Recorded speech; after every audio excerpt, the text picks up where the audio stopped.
Oi, pessoal, vamos seguir então no nosso livro de férias, Brasil, Coração do Mundo, Pátria do Evangelho. Muito bem. Então, como já foi explicado no grupo, nós vamos falar de duas partes hoje, que é o prefácio e o esclarecendo. O prefácio são palavras de Emmanuel, que colaborou, dando sustentação a Humberto de Campos para que ele pudesse trazer esse livro. Ele comenta aqui no prefácio que Humberto de Campos estava mais bem preparado, de acordo com as experiências dele, para trazer essas mensagens do livro. Então, o que são as coisas mais importantes aqui? Qual é o objetivo desse livro? Sentido de esclarecer as origens remotas da formação da pátria do Evangelho. Então, ele nos diz assim, que essas informações, conforme vocês vão lendo, vocês vão se perguntar da onde Humberto de Campos tirou todas essas informações. Da pensamento, da imaginação? Não. Existem arquivos, ainda vocês vão estudar sobre isso, mas existem arquivos na espiritualidade, para que possa ser acessado em algumas situações específicas, como é o caso aqui, quando você precisa trazer uma passagem histórica, é acessado os arquivos espirituais. Então, ele diz assim também, que as páginas foram recolhidas nas tradições do mundo espiritual, onde falanges desveladas e amigas se reúnem constantemente para os grandes sacrifícios em prol da humanidade sofredora. Então, o que ele está nos dizendo, né? Que esse livro não foi trazido para nós apenas para nos mostrar quanto espírito importante participou da formação do nosso país. Não. Ele tem um objetivo, que é trazer a informação do quanto é importante o papel do Brasil no futuro da humanidade, enquanto mensageiro de uma lição do Evangelho, enquanto uma potência de fé e de evangelização, tá bom? O objetivo do livro se destina a explicar a missão da terra brasileira no mundo moderno. Aí ele cita um geólogo, um cientista da área de geografia chamada Humboldt, e ele faz uma visita ao Brasil e ele fica encantado com a Amazônia e o potencial da Amazônia.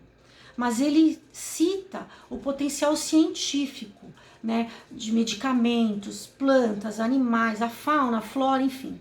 E aí, Emmanuel traz a seguinte observação. O grande cientista asseverou uma grande verdade. Precisamos, porém, desdobrá-la, estendendo-a do seu sentido econômico à sua significação espiritual.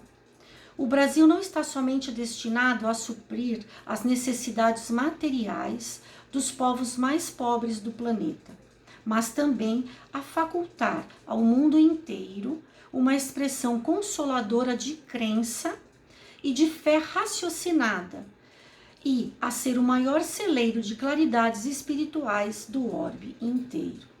Então, ele nos assevera, nos traz a mensagem de que o papel do Brasil no futuro, porque é difícil a gente ler o livro e falar assim, cadê esse Brasil? Eu quero esse Brasil agora, de imediato. Mas a gente já consegue enxergar muitas coisas que são colocadas aqui nesse livro, a gente consegue vislumbrar lá na frente. A capacidade que o brasileiro tem de compaixão. Aí você fala, mas tem muita gente que não tem. Tem muita gente que não tem muita gente que não tá nem aí. O problema não tá no meu quintal, então não me preocupo com ele. Mas os movimentos hoje estão mudando. A maneira como nós recebemos outras religiões, a maneira como nós recebemos pessoas de outras culturas, né? Nós somos um país que agrega, né? Não faz separação, ainda que rudemente, mas a gente já consegue vislumbrar muita coisa. E todo mundo diz que o Brasil ele tem um grande potencial de alimentação, né? De prover alimentação para toda a humanidade, né? Todo o planeta Terra. Humanidade não, todo o planeta Terra. E aí Emmanuel nos traz essa mensagem, dizendo que muito além de trazer o auxílio, né, o alimento para o corpo físico, o Brasil também será a pátria do Evangelho, onde as lições trazidas por Jesus e as lições que os Espíritos nos trazem serão realmente fortalecidas, aprendidas e compartilhadas com o resto do nosso planeta. Ele diz assim, né, da mesma forma que muitos países já passaram pelo aquele momento, o país da vez, né? Então, a Grécia já foi uma mega potência em os grandes pensadores, os grandes cientistas, assim foi Portugal e Espanha, quando foram os grandes países colonizadores de toda a América e de outros países, né, da África inclusive. Aí ele fala da França e da Inglaterra, tem sido a sua hora proeminente nos tempos que assinalam as etapas evolutivas do mundo. O Brasil terá também o seu grande momento, no relógio que marca os dias da evolução da humanidade. Se outros povos atestaram o progresso pelas expressões materializadas e transitórias, ou seja, todos esses países, de certa forma, eles se tornaram grandes pelo seu domínio material, né? Países evoluídos, países de primeiro mundo, nossa, quanto tempo a gente ouve falar dessa forma, né? Países de primeiro mundo, países evoluídos, em que sentido? Estamos falando de armamento, de dinheiro, de petróleo, de riqueza, né, do PIB de cada uma delas. Por isso ele cita aqui que são expressões materializadas e transitórias. Aí ele diz, o Brasil terá sua expressão imortal na vida do espírito, representando a fonte de um pensamento novo, sem as ideologias de separatividade e inundando todos os campos das atividades humanas com uma nova luz. Então, ele nos diz que chegará o tempo em que o Brasil será exemplo de cristão, um povo cristão, não da boca para fora, mas daquele que traz para os seus exemplos, né, para suas atitudes, realmente uma visão e um caminhar diferente da humanidade. Então, pode ser que a gente nunca se torne um país como muitos que a gente inveja, ou países que a gente fala, gostaria de estar vivendo nesse país ou naquele. Pode ser.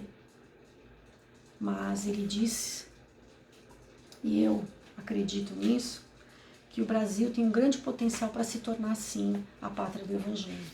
O país escolhido por Jesus para trazer, né, novamente os seus ensinamentos. Trazer, solidificar os seus ensinamentos. E lá no Esclarecendo, que aí já é Humberto de Campos que nos coloca, ele nos esclarece colocando o potencial também do nosso Brasil.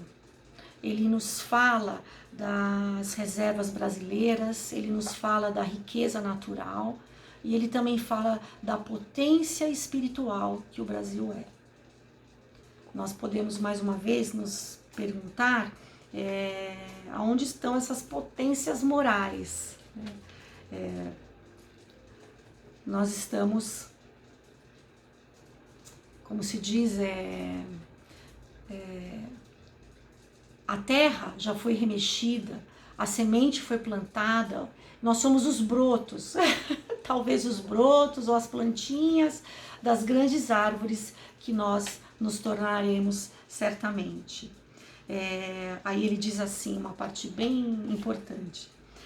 Os verdadeiros aprendizes, os crentes sinceros no poder e na misericórdia do Senhor, esperam com seus labores obscuros o advento da cristianização da humanidade, quando os homens livres de todos os símbolos sectários de separatividade puderem entender integralmente as maravilhas ocultas da obra cristã. Existem aprendizes do Evangelho de Jesus espalhados pelo mundo inteiro. Ainda são pequenos diante da obra de Jesus, né? Somos todos pequenos demais. Mas eles nos chamam de espíritos heróicos e humildes, que sabem, na sua esperança e na sua crença, se Deus permite a pátria de tantos absurdos por parte dos poderosos da terra que se embriagam com o vinho da autoridade e da ambição, é que todas essas lutas nada mais representam do que experiências penosas por abreviar a compreensão geral das leis divinas. Ou seja, são muitos obstáculos que nós temos que vencer para que a pátria do Evangelho ela realmente se fortaleça no Brasil e no país como um todo e no mundo como um todo. Mas que nós caminhamos efetivamente para isso, ainda que timidamente, para a maioria de nós, é isso que esse livro nos traz. E agora nós vamos conversar um pouquinho sobre isso e dar continuidade, tá bom? Aí a gente consegue tirar dúvida e seguir adiante, tá bom? Então até daqui a pouquinho.